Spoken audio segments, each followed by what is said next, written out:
Okay, so today I am delighted to welcome Patti Vora to the podcast. Patti, you are an indirect and professional services procurement expert, and we've got some fun topics to talk about today around particularly the procurement of services, which is, I know, an area where you've got loads of experience and expertise. So I'm really looking forward to digging into that and some of these topics that you and I are quite passionate about. Before we do, I'd first like to welcome you and say thank you very much for joining me. So I really do appreciate you taking the time. Thank you for having me. I appreciate you having me here. Excellent stuff. But secondly, just to give people a bit of background on you, your journey into and through procurement, would you just be able to kind of like talk me through how you got into this space, how it all started, and what sort of journey you've been through so far? Sure, I'd be happy to. So interestingly enough, when I went to U of T, and my degree was in labor management and sociology, which is, and I really, really honed in on the labor management. That was very interesting to me. The sociology, not so much, but definitely more on the business side of it.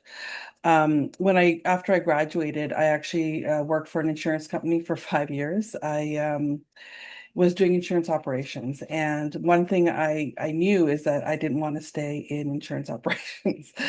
Um, I ended up luckily getting a job in corporate services at a large Canadian insurance company. And as part of the corporate services, I owned the internal purchasing for corporate functions. So I owned travel, I owned records management, print, paper, facility, like the food services, facility services. And,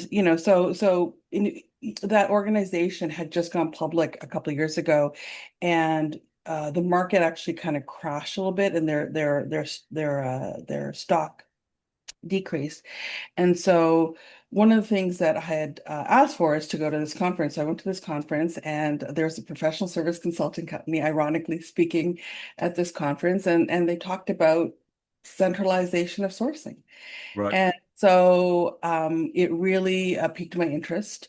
And I went back to work, and I told my boss, I'm like, we don't have this. We need to do this here at this organization. We need to centralize it. We're not making the most of it. And so he agreed. We then brought on a consulting organization, and I led the approval to actually have that organization centralize its sourcing. So Wow. we got the approval from the senior leadership, we got funding, we implemented a PO system at the time, and then they were bought out. So that is my introduction to sourcing. Um, I then loved the space. I was the travel manager, so I had implemented, a whole new travel policy. I got the taste of sourcing. And so when I left there, I continued on that journey. I've done a variety of sourcing, indirect sourcing categories. I've been in different industries. So I've been in insurance, banking, beer, telecom, facility services. So I've done a variety of industries, and I've worked on numerous categories, and a lot of them professional services, and not what you call traditional professional services, but facility services, Right. marketing. Marketing, they say it's an agency of record, but it's really just outsourcing. Um, Pension services, call centers, outsourcing, core professional services, contingent labor, implementation services. So I've kind of done the whole myriad. And it's funny because they are managed differently, even though they're all services. Um, I've done different roles in sourcing as well, not just category management and sourcing and contract negotiations. I have created a business case, like I said, with that insurance organization. We created the business case to centralize sourcing. I've done business cases for services procurement systems and for a large enterprise implementation for source to pay. So I've kind of done all of it. Not only did I do the business case, but I actually implemented them as well. So, involved in the leading it, building the business requirements, doing the change management, the testing, so on and so forth. I've been an application owner for an S2P tool. And from a services perspective, I've managed some of the largest programs in Canada.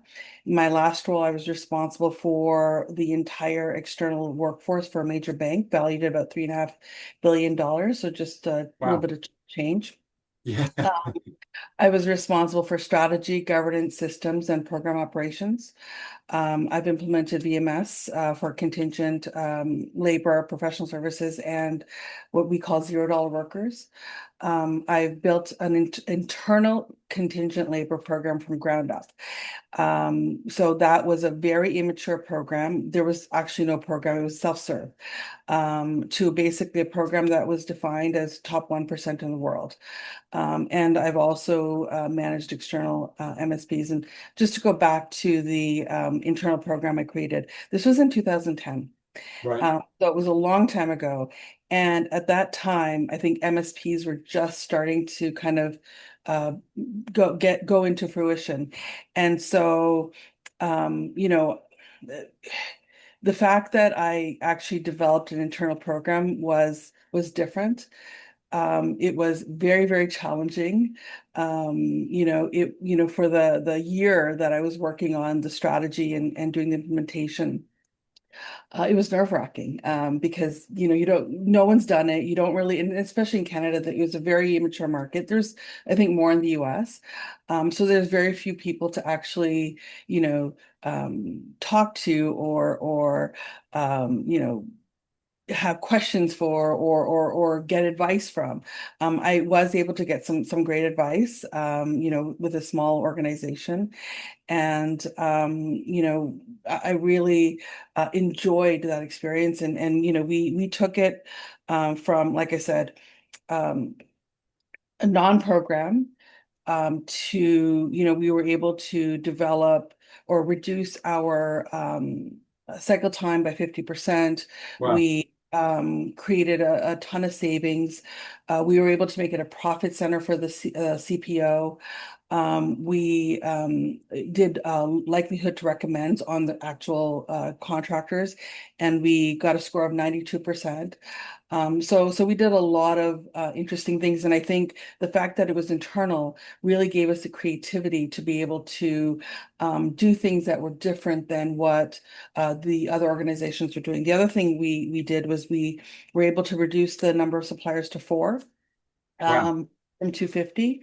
And we actually allowed the suppliers to engage the business. We did not, the competitive process was neutral, vendor neutral, but we really didn't have the capability or the headcount to be able to manage the thousands of managers. So we really use the suppliers to be our arms and legs to help improve the program. That's amazing. So of that large program for that Canadian bank, Mhm. um, of that large amount of spend, was that all contingent workers, or what was the kind of breakdown? What was the breakdown of like outsourced services versus contingent workforce? So, funny enough, I was the only one, or I was the first person to actually showcase some of the numbers.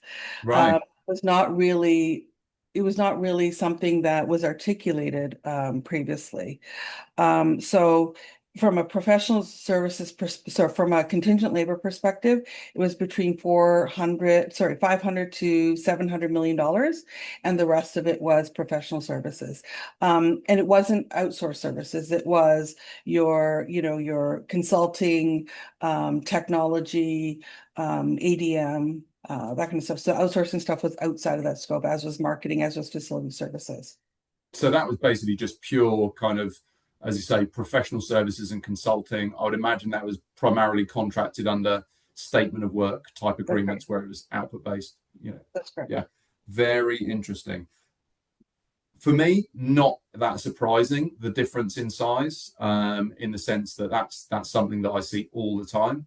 Yeah. And like you say, it's the fact that you were the kind of the originator of some of the data around that and putting the numbers around it. You know, so many companies are still at the point where they just don't have any information, any real information on that, which definitely ties into our conversations around needing to go below that purchase order. But before we get into that, really interesting hearing your background. A couple of points, a couple of quick questions for you.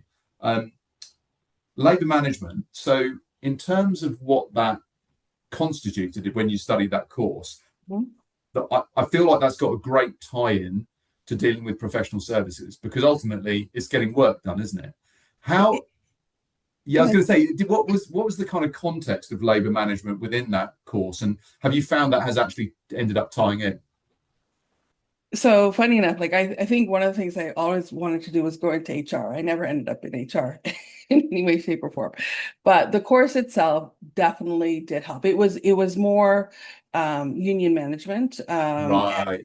organizational behavior, workforce management. But we did have to learn, about employment law, about, and I did a lot of, I did take a lot of HR courses. So some of that information definitely did help in in the contingent labor and services. And I think what's interesting is, there's always this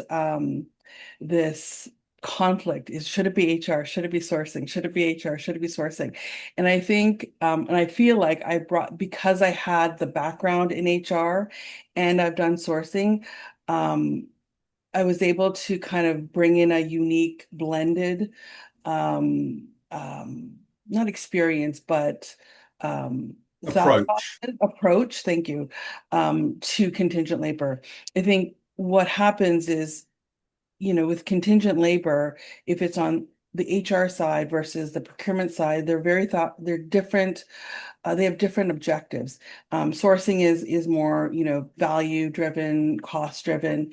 HR is more skills and labor driven. And so I think the unique perspective I think I was able to bring was that, and how it was successful, is that you have to understand that when you're doing a contingent labor program, it's a combination of talent acquisition and sourcing combined. And, that perspective, I think, helped with the balanced approach of creating that contingent labor program. You don't want to drive the prices too low, because um, it will frustrate the managers because they won't be able to get the labor that they're looking for. You want to make sure it's done quickly, so that the managers are not driven to other avenues. You want it.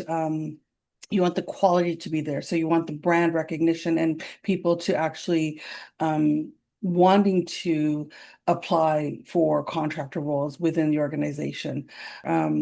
You're talking about the kind of buy-in of the people actually Yeah, wanting to be part exactly. of. Exactly. I mean, it's really interesting because it's ultimately about the organisation getting work done. Yep. So I always talk about work delivery channels. It could be permanent employees, it could be contractors and temps, it could be procured services, Yep. consulting, professional services, whatever it may be. It's still how the organisation gets work done. And I just think that's so important these days in terms of how organizations can compete effectively. And if you can't control all these different channels, and if you haven't got visibility of what's actually going on, again, once you start drilling below that kind of one liner PO that a lot of people have within their professional services spend, it's about understanding what's the most effective way to do a particular area of work, and the organization being able to adapt to different things and flex and adapt to new skill requirements, but just actually be functioning. And if organizations haven't got visibility of that, and their competitors have, they're going to lose, because they're just, especially in today's world where it's just so fast moving, so volatile. if you can't marshal your resources, Mhm. it's a pretty dangerous place to be honest. And yeah, and not only that, but it's a game of whack-a-mole. It really, really is. And I've seen it time and time and time again. You squeeze here, it comes up here. You squeeze here, it comes up here. And you have to have and understand the whole thing to actually be able to optimize the labor to get the work done that you need to get done. And that's the bottom line. And people don't necessarily understand. They don't know what they don't know. And I think that's part of the challenge. Yeah, the whole squeezing the balloon thing is definitely something that comes up a lot. And I think, in terms of the problems that organizations have, when our 2025 services procurement survey, rogue spend was the number one issue that people raised, where it's just like something happens over here and then someone goes outside a process to do something a different way. And that's where you just get this kind of, this, it goes into a kind of, disappears into a bottomless pit, as it were. Um, 100%. but another thing that I found was quite interesting was so the fact that you have that labor and HR viewpoint as well as the sourcing and procurement viewpoint, I think, as you rightly pointed out, I think that's definitely an advantage. Gives a kind of combined, consolidated view across how the organisations engage in these different workforce channels, which I think is not to be underestimated.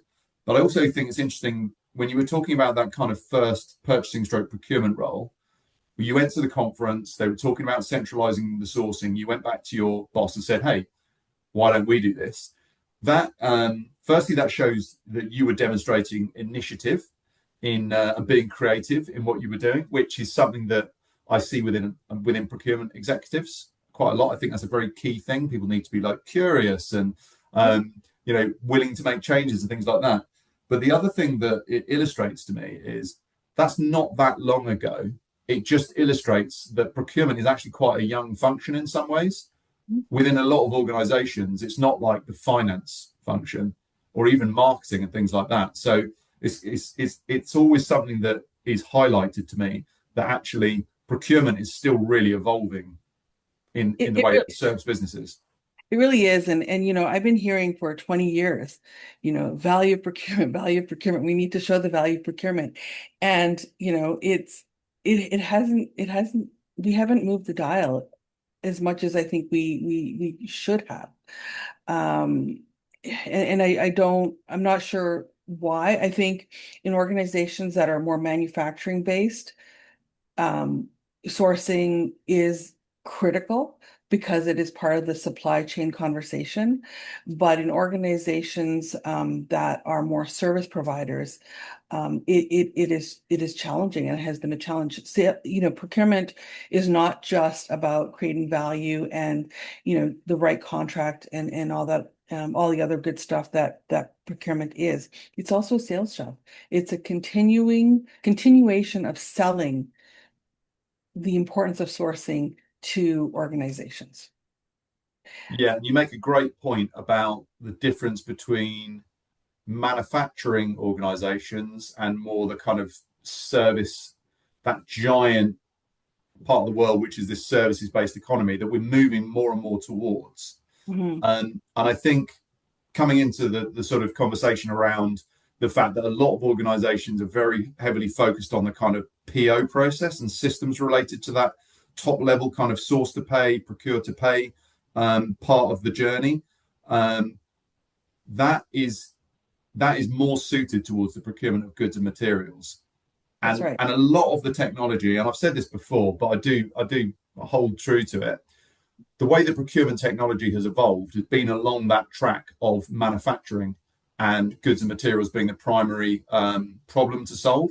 So coming out of the kind of ERP systems, you then had the source to pay suites, the procure to pay suites.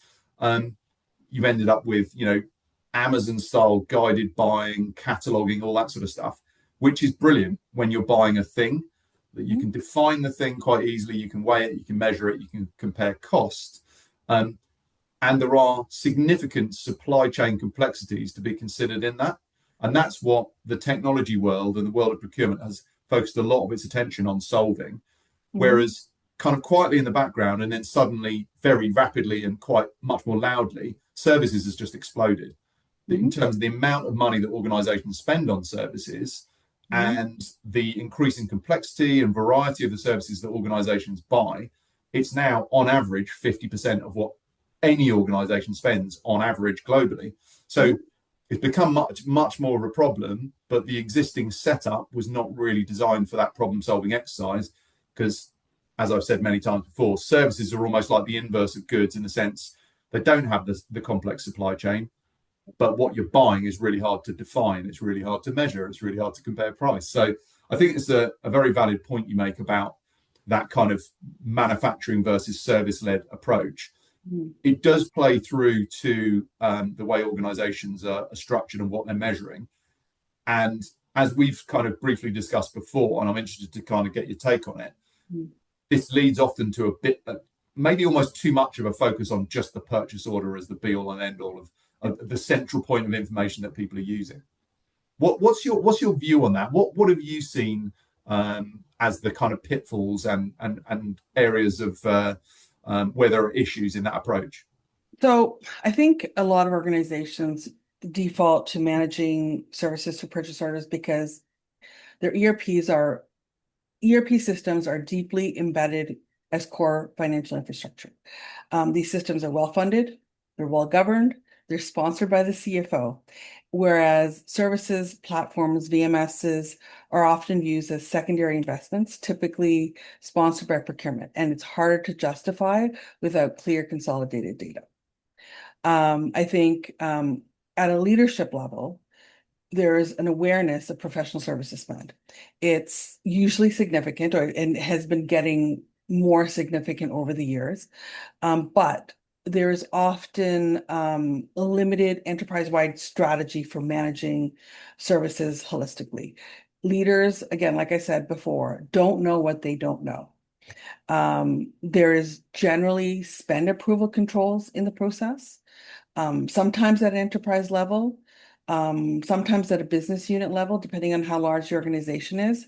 But it's tactical. It's project by project, business unit by business unit, rather than through, I would say, an integrated workforce or capability lens. I think that critical and insightful information is deep and deep in contract systems, in contracts, in PDFs, in emails, in people's, saved files, and it makes it very, very difficult to generate the information that is meaningful or insights to demonstrate value.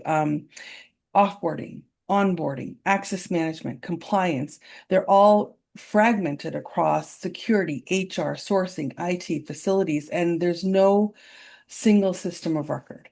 Um, I think I've seen time and time again, companies lack visibility to their total workforce. Organizations that I've worked for have external workforce that represent between 20 to 50% of their entire workforce. And Amazing. unfortunately, right, it's insane. And I don't believe these processes can effectively be governed by POs alone. I think a lot of organizations struggle to answer basic questions. Who is working here? How long have they been working here? What supplier are they working for? What contract are they on? What costs? How much are we paying for them? And what access do they have? I think the lack of visibility creates operational, financial, and risk exposure.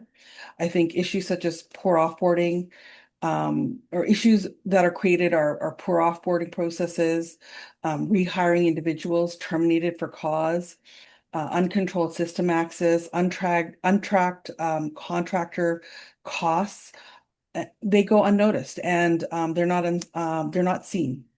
Um, Interest in improvement typically rises when there's a risk event, when the volumes have ballooned significantly, or the costly good becomes visible. And I really want to underscore the risk portion here, especially these days. There's obviously financial risk, and I'll talk about that in a second. Fraud, fake actors. There's also a lot of countries that are trying to penetrate our data, our information, access controls.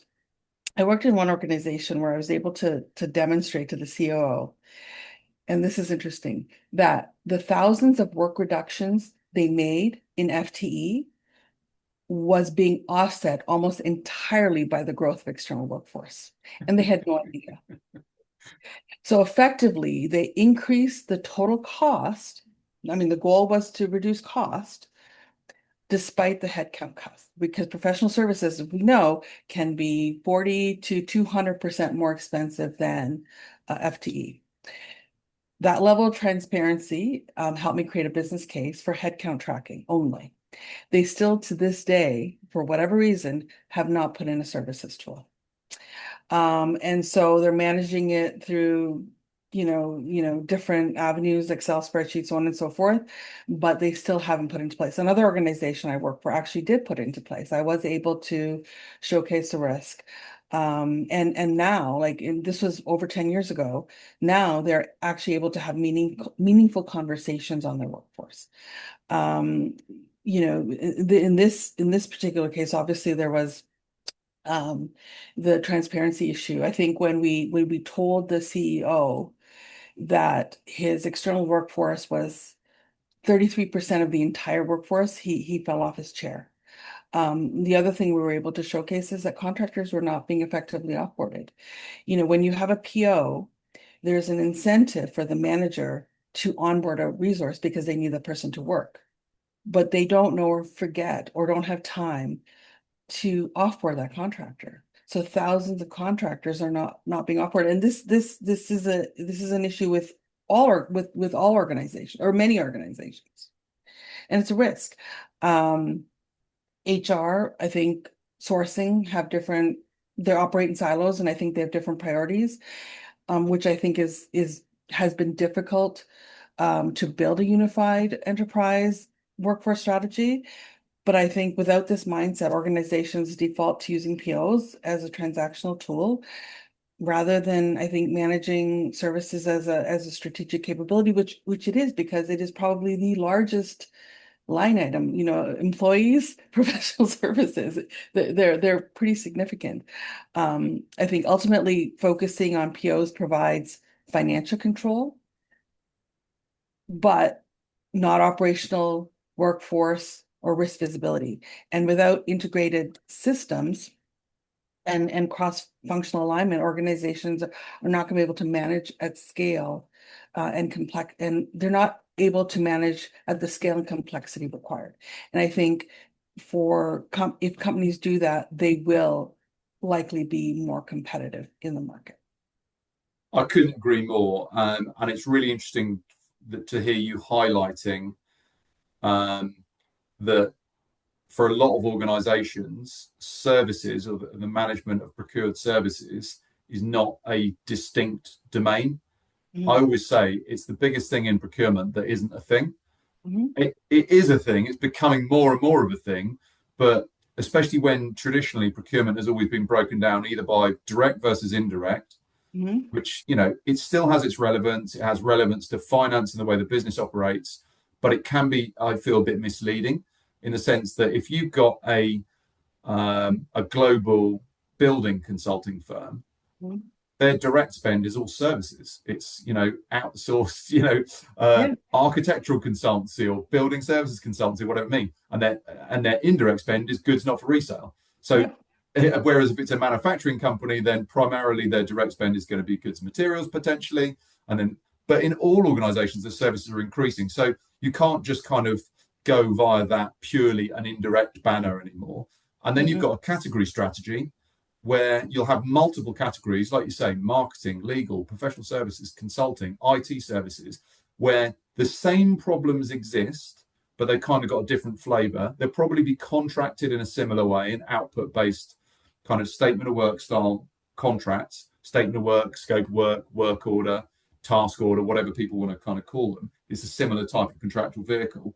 But there's more and more recognition of services as a distinct domain now, which ties into the fact that you can see why there's more demand for specific tools to manage services and a recognition of the need for that, because it's a really complicated area. It's got very specific requirements. It's not like buying goods. It's not like buying people, and it's just massive.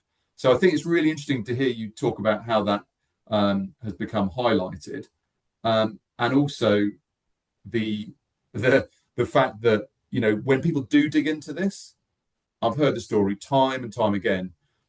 Somebody in the executive team says, "How many people have we got in there? Who are how many workers have we got in working in the business?" They're always shocked, but it's kind of, and it shows the risk, and it shows the need for control, but it also shows the need to manage those supplier relationships well, because clearly that is an important part of how your business is operating. And I feel like sometimes organizations maybe miss that.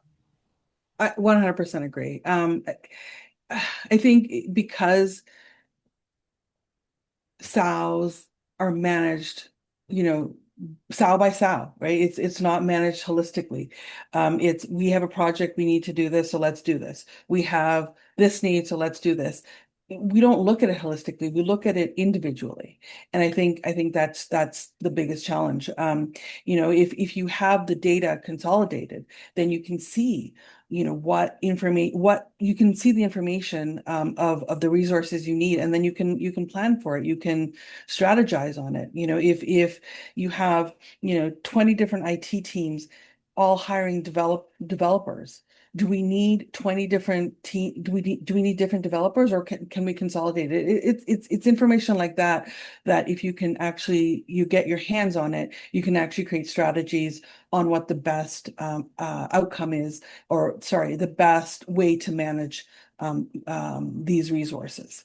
And when it's done SOW by SOW, it's very, very difficult, because it's individualistic by line of business, as opposed to looking at it from an enterprise lens, which, you know, you do as for employees, but you don't necessarily do for services. And, you know, another interesting thing is if, for example, your external workforce is 33% of your entire workforce, how many HR people do you have managing the 66%?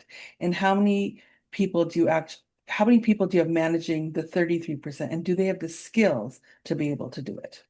You know, I think that's a really important question. I don't think a lot of organizations understand that and have that focus. Yeah, and again, I think it comes back to what you were saying about the C-suite, understanding this, understanding the risk, understanding the cost, but also, you know, if they are on their mission to achieve their strategic objectives as an organization, it's like, what's their capacity and capability to do the work they need to do to create the products or services that they sell to their customers. Well, they need to know how to harness that. And I think, you know, it drives towards that risk versus cost argument as well, in the sense that quite a lot of the time people just look at cost, but I would agree with you in the importance on the risk side of it as well, and particularly around that being able to be competitive. That's what C-suites need to understand. This isn't like a vanity metric or a vanity project or something that's a waste of time. This is like, if you don't get this right, if this is 33% of your workforce capability, then you better get it right. Otherwise, you potentially be in a bad situation. Not just from the point of view of compliance, throwing money down the drain, but also when you need to get stuff done, are you going to be able to do it? And that lack of visibility just makes that extremely difficult for a lot of organizations. And like I say, they're not really acting strategically. Yeah. But just going back to another thing you mentioned, so I think this is a great opportunity for this is all about procurement moving away from being transactional and to being more strategic. And I know we're going to come onto it in a little bit, and it's certainly an area that you're very passionate about. You can't really be strategic without data to back up what you're saying. You know, finance teams don't want to listen to you unless you've got the data to back it up. Operational teams, compliance teams, it's harder to have an argument without that data. And I think with the volume of SOWs or SOWs or statements of work, it's impossible for procurement teams to manage that when it's manual, when it's like Excel spreadsheets and PDFs and emails. I mean, like you just need such big teams, and most procurement teams are pretty lean. Mhm. That's right.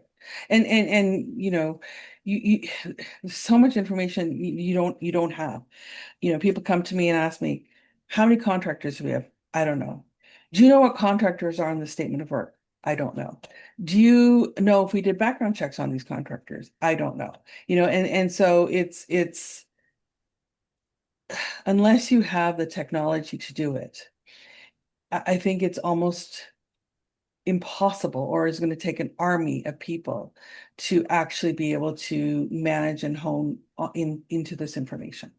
And I think it's critical. You know, like how much rigor do organizations take to hire an employee? Do we use the same rigor to hire professional services? Do you, as an organization, know every single person and their name of who is working within your organization and what access they have? And do we know if they are bad actors, or do we know if they are actually legitimately a great resource? We don't have that information. Yeah, and when you talk about the purchase order level of information not being sufficient, Mm. what we see all the time is that organizations will know how much they spend with suppliers. They'll have that accounts payable information that will tally up with their purchase order information. But Yeah. in terms of what was the project, what was actually done, did it change? All these things. Was it on time? Was it to budget? How much scope creep was there? Did we Yeah. have settlements involved in it? That information is just falls below the line, and sometimes it's seen as not procurement's responsibility in the Mm. sense that procurement are generally targeted on like upfront savings. Mm. But that doesn't really tell the whole picture, does it? It doesn't tell the whole story in the sense of what happens post contract when you're dealing, unlike goods, Yeah. if you procure some goods, you should get what you originally thought you were going to get. When you're procuring services, I mean, they just change along the way, don't they? It's an inherent part of the way that service, and it doesn't necessarily mean it's a bad thing, Mm. but they need to flex. So when that information is only stored in like fixed PDFs that might be like a scanned Mm. signed PDF, it might have milestones in it if you're lucky, um, but they might not be very good ones. It No. might not be a good scope, and they might well have changed. So Mm. what you're describing is a situation I see a lot where there's a lack of information, and what information there is not accessible because it's not digitally captured in a specific system. Exactly. I think, organizations struggle from getting value from professional services, and this is not carte blanche. It's some do, some don't. Even within the same organization, some do, some don't. I think there's six kind of key reasons um, that organizations don't get value from professional services. I think there's a lack of enterprise workforce strategy. Most organizations, like I said before, don't have a clear enterprise-wide approach on how they use professional services. Organizations don't give guiding principles on and they leave the business to make their own decisions and to their own devices. So and this is a very, very simple example. I work for an organization where we were outsourcing call centers, and they had a very, very simple guiding principles. We are a Canadian organization. We want our customers to talk to Canadians. So we are not going to outsource our call centers offshore. Very, very simple. It's a very simple, like it's a very simplistic example, but it gives a guiding principle. If it's strategic to the organization, we need to keep it in-house. It's things like that. So businesses do what they know. They may know to use contingent labor. They may know to use a specific professional service company. They may know to use offshore, but they don't think about it from what is the best way to actually get these resources. Is it internal? Is it contingent? Is it professional services? Is it outsourced? That thought process isn't necessarily always there. And so this leads to inconsistent choices about labor type, about supplier choices, locations, and commercial models. I think And this results in overbuying, under-resourcing, and overall your spend is not optimized. It can be inefficient. So I think it's really critical that um, business, procurement, HR, and leadership align on clear framework, things like decision trees, things like sourcing guidelines, commercial standards to help teams make better choices. And even the simplest principles can make a difference. And again, it's an iterative process, right? So you start, and then you just as you learn, you continue to build on building that enterprise workforce strategy. I think the second reason is internal policies. A lot of organizations put policies in place that drive the wrong behavior. They don't do this on purpose. Back to my CEO example, where we let a bunch of people go, and the whack-a-mole effect brought them in as professional services. So accounting policies can impact. A lot of times I've seen where contingent workers are considered headcount. And so when they squeeze headcount, what happens is the resources are still needed. So managers move to professional services, costing the company more money. Information is buried in headcount. Sorry, headcount information is now buried in professional services because they don't have visibility. I think business is not necessarily getting the optimal value because it's using the wrong vehicle to bring on resources based on policies. The other thing I would say is the wrong contingent strategy also drives people to move to professional services. And what I mean by that, and I've seen this time and time again, where users believe that the same strategy used on professional services you use on contingent labor, which is to squeeze the rate. And Right. what I say is that other than offshoring, your contingent labor is the least expensive labor you're going to get other than employees. So if you squeeze contingent labor, it's like hiring an employee, but it's a contractor. So they're market-driven rates. You're hiring an individual. If someone's willing to pay $140 an hour across the street, and you're paying $100 an hour here, where is that resource going to go? It's going to be more difficult to get that resource. You're not going to get as good quality, and it's going to take longer. So it's going to frustrate managers. And so those managers are now saying, this program doesn't work. I'm going to move to professional services. Then what happens is it goes to a sourcing manager who, negotiates with a professional service provider. They save some money, and it looks like a win. So instead of paying $2.5 million, they're paying $2.2 million. But if you had gone through the contingent labor program, you'd have been paying $1 million.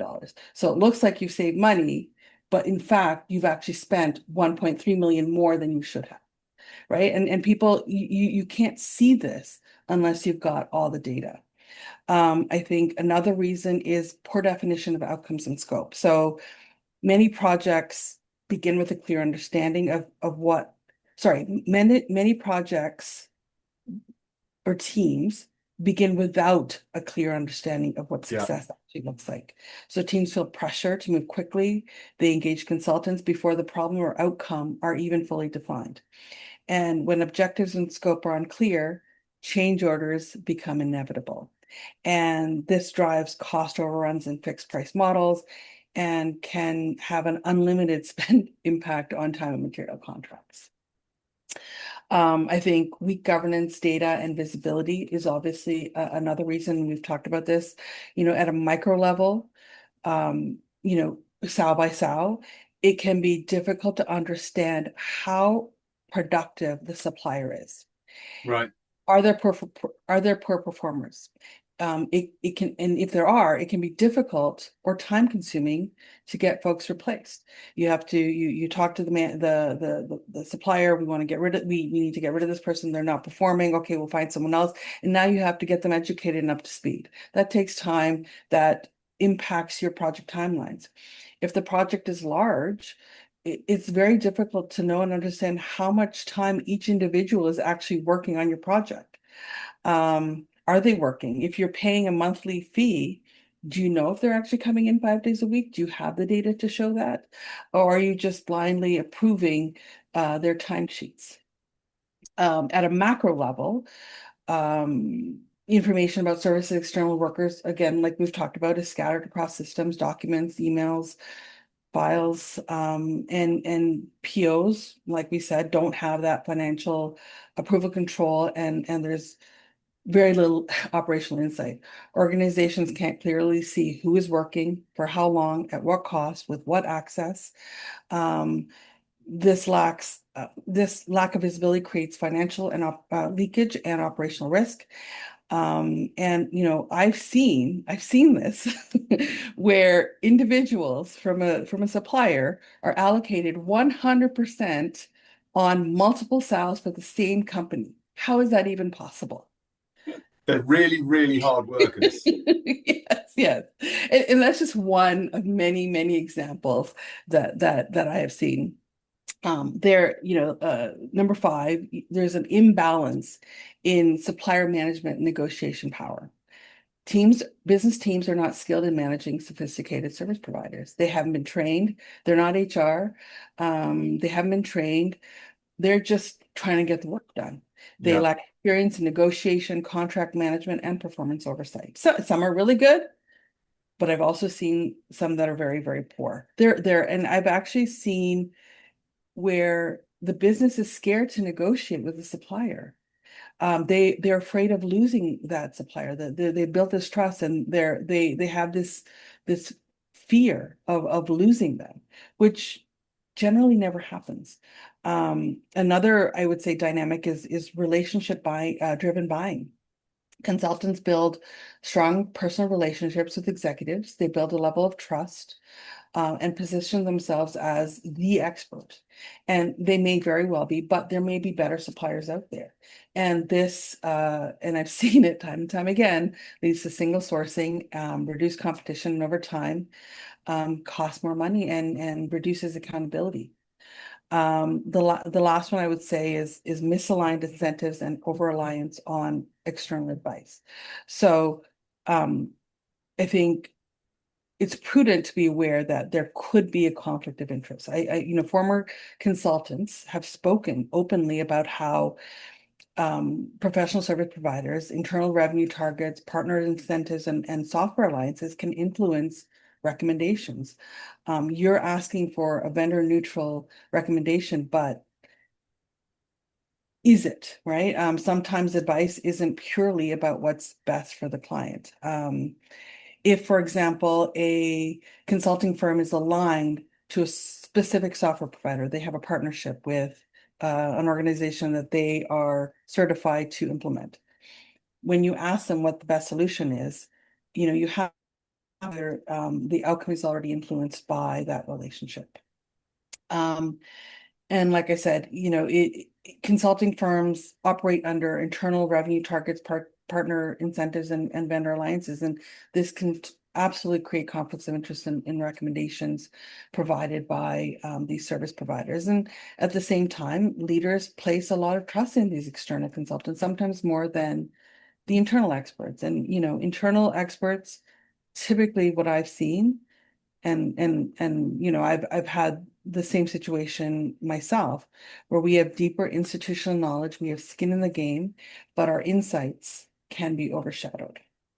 I think when you combine unclear strategy, weak governance, poor visibility, limited negotiation capability, and misaligned incentives, it's very difficult to extract consistent value. It's always going to be difficult. There's no question. It's very complex. But I think if you start building that strategy and putting the technology in place to help you build that strategy, then you can bring the skills and best, you can do better. And I think, I don't want to, professional service providers can be powerful. They can bring skills and best practices your company does not have. It can help with critical projects. It can bring in arms and legs that you need to help with a project. They can help with strategy, but it's only anchored in strong leadership, alignment, clear objectives, discipline management, and having a strategy and having the data. Super interesting. When you're talking about the kind of misaligned objectives and that kind of internal capability and internal insights versus external insights, I always find it fascinating that procurement are such an interesting junction point with these relationships. They're kind of at the fulcrum of the relationship, if it's, they should be. And just the visibility of data and insights that procurement can have if this is done properly, which, as you described, in a lot of organizations, it's not. Then procurement become very powerful and very important and very useful because they have the data, which suppliers are performing as we want them to. What are the quantitative metrics on that? If you're capturing it in a services procurement system and understanding, how suppliers are performing milestone to milestone, project to project, are they on time? Are they on budget? How many times do they change the scope? What's their average cost overrun? All these things. You can use this amazing quantitative information to start making judgments on their performance. But then if you take in the qualitative side of it as well, did they do a good job? Was there satisfaction with the internal teams? All these things really add up to super meaningful information. But also, so procurement are looking at the performance of the external service providers, but also procurement are looking at how well the internal teams are working with the external service providers, in the sense that a project might go off course or cost a load more money or take too much time because actually the internal stakeholders messed it up. And actually they were ineffective and they didn't turn up to meetings, or they didn't provide the right information, or they scoped it poorly. So procurement, in the right situation, if you have the right processes and technology in place to capture this information, in a scalable manner, where you've then got some strategic procurement, a strategic procurement team overseeing it all, understanding it, you've got some amazing information then on how you think the organization is performing, how you think the supplier is performing, how the organization thinks the supplier is performing, and how the supplier thinks the organization is performing. So I think it's an incredibly powerful set of information aligned to a large amount of spend and an important percentage of the work capacity of the organization. So when you talk about kind of the reasons to do it, the potential benefits are absolutely massive, both in terms of from a financial perspective and from a strategic perspective. Really, it always amazes me when you look at it like that, how many organizations overlook it. Yeah, and I think it goes back to, the business knows what they're doing. They know what they need. It goes back to, I think, letting business units do what they think they need when they need it. And you can't look at it that way, especially when your external workforce is comprised of a significant number of bodies. I've worked in organizations where we have 5,000. I've worked in organizations where they have 25,000 external workers, and that's a lot of individuals and organizations to manage. And if you're not managing it well, or at least not understanding what it is, or how much it is, or how they're doing, how can you be effective?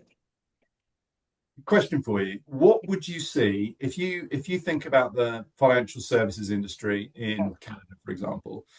There are always going to be thresholds on what people can buy, how much they can spend on certain things. Contingent labor is usually quite heavily buttoned down. Permanent hiring, because they're tied to headcount, as you say. There's sometimes both of them can be tied to headcount. But if you squeeze that balloon and it goes into professional services, I mean, I've seen some pretty big limits on like anything below this spend, you can kind of just get on with it. What would you say is from what you've seen is kind of typical kind of spend limit ranges that you've seen? Yes, I would say then from a dollar spend, then that threshold probably is accurate, $250,000 to $500,000. But it's also it depends on if it's a centralized Funding. So organized financial organizations generally have a federated model. So really at the end of the day, it's up to the leadership of that business unit to make the decision on where and when and how much they're going to spend and how they're going to do it. Right. So because of this federated model, there are different strategies within each organization. Now, everything generally does have to come to sourcing because of the risk issues. So every contract does have to be risk assessed. Um, but ones with lower values, they're trying to actually speed up the process. Whereas ones with higher higher dollars, do have to go through a more rigorous process. So at financial organizations, or not every financial organization, but at financial organizations, um, it doesn't matter what the value of the statement of work is. It has to go through the risk process because even a $10 um, Right. statement of work can have a lot of risk associated to it. Right. Uh, but a lot of it is single sourced. So when it comes in, it's just really what can we do to negotiate it? Now, we do have programs in place for which, suppliers are part of the program, and we did try to encourage that, and we did have a lot of success in that.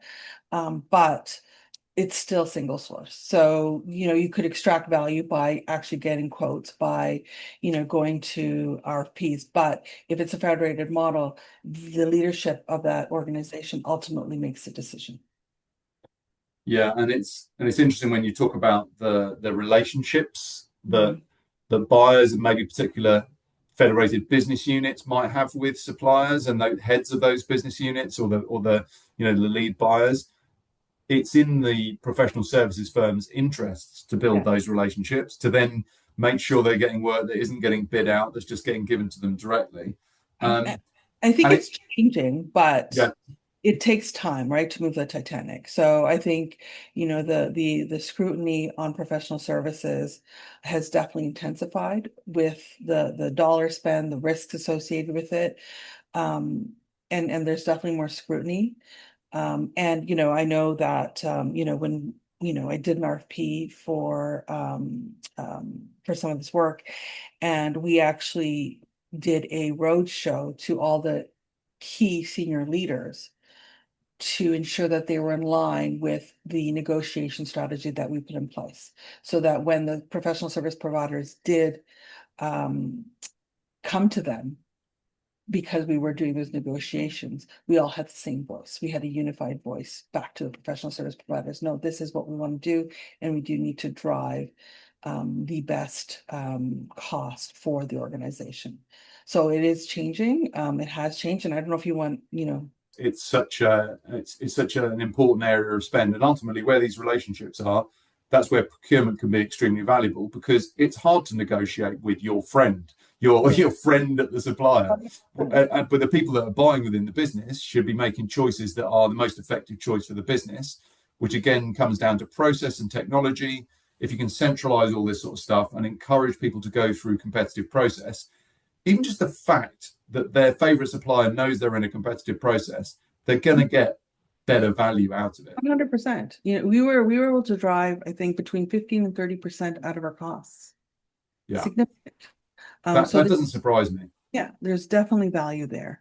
And there have been times where I work for organizations where we've actually exited a key supplier, a critical supplier, or a top, a top name brand supplier because of the issues we've had with those organizations. So Yeah, it's difficult, and you do have to get buy-in because it's very easy for them to come back in if they have those relationships. So you do have to get the buy-in. yeah, and like you say, you've got to have the data, and I think Yeah. when you talk about like managing these suppliers, if Mhm. you've got weak data, lack of governance, lack of visibility, then you're only going to find you and your team are only going to find out something's gone wrong Exactly. after the fact, and then it's too late. If you're getting an idea of if you're tracking milestones, deliverables, whatever those outputs might be, they could be project deliverables, they could be sprints in an IT agile delivery, they could be KPIs, they could be blocks of consulting time, whatever those are. If you're monitoring those in real time, and procurement, this is where systems can deliver self-service. So the buyer and the supplier are just self-serving. I've completed milestone 3. Buyer says, yes, you have completed milestone 3. Procurement then have information that says, oh, milestone 3 has been done, it's on time, great, no red flags. But also has information in real time to say, hang on a minute, this milestone's now running late. We've got a cost overrun here. Rather than just waiting for a QBR or waiting to try and do some sort of post-mortem way after the fact when everyone's forgotten what happened.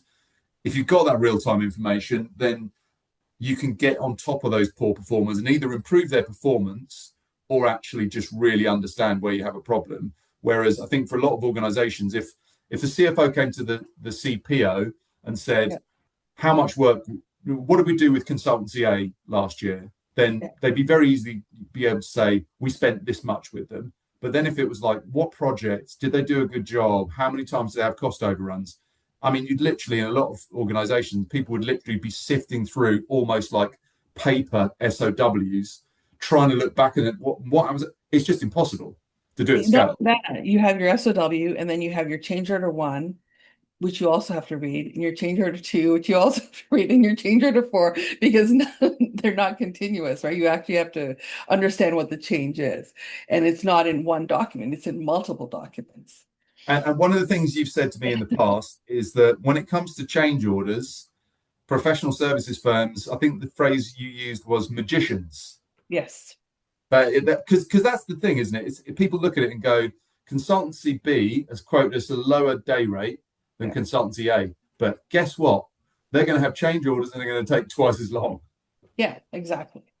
I think I think there's several ways to optimize the workforce, right? So one is build workforce transparency, right? And this is what a system will do. And when you're able to do that, you can map internal teams to external resources to understand dependency level. You can identify where external workers are filling long-term roles. And that could potentially be internal. It could be potentially offshored. It could be potentially automated, right? So you're able to see this data. I think you should standardize roles, rates, and commercial models. So you can analyze the information and actually compare apples to apples.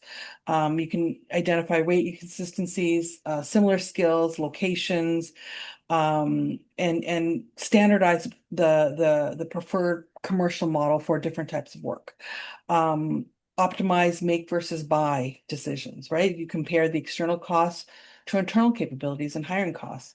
You identify recurring services or tactical services. Like I said before, they can be cheaper if you insource them, offshore them,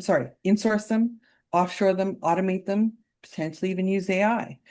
You can highlight areas for specialized expertise where you will really get value add. And it helps shift reactive buying to strategic workforce planning. Strengthen demand management, project governance, right? Help mature the organization, educate them on all the different options and what the best, how to manage and commercially best execute an agreement. Improve supplier performance and portfolio management, combine cost, delivery timeline, satisfaction data to score your suppliers. Right now, it's very difficult to actually know how a supplier performed on a SAL. And then not just on the SAL, but what about the resources that were associated with them? How have they been rated?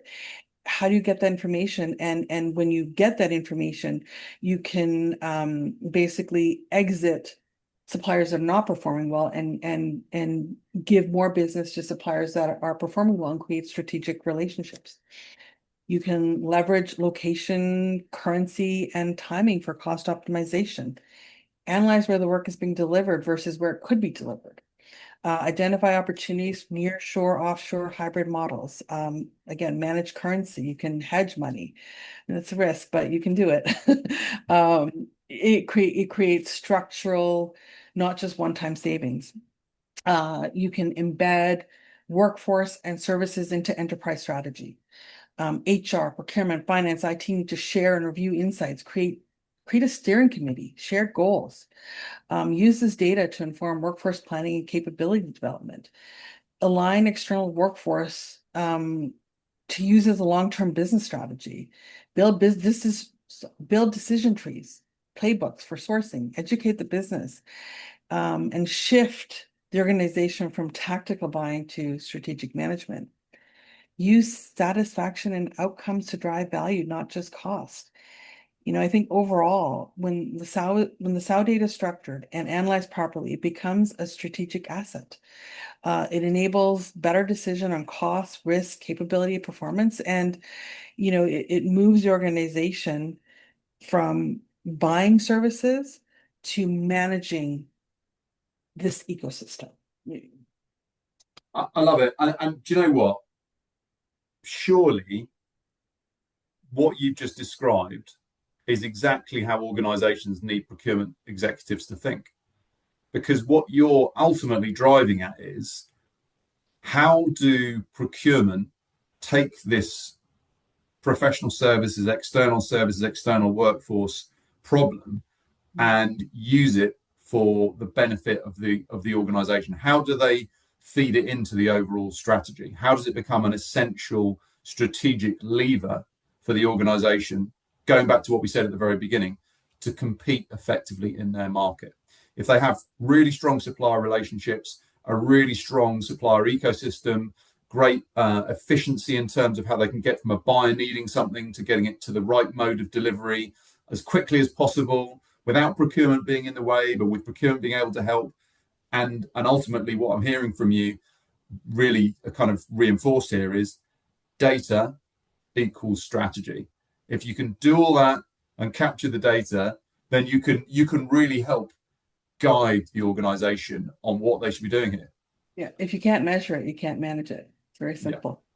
Yeah.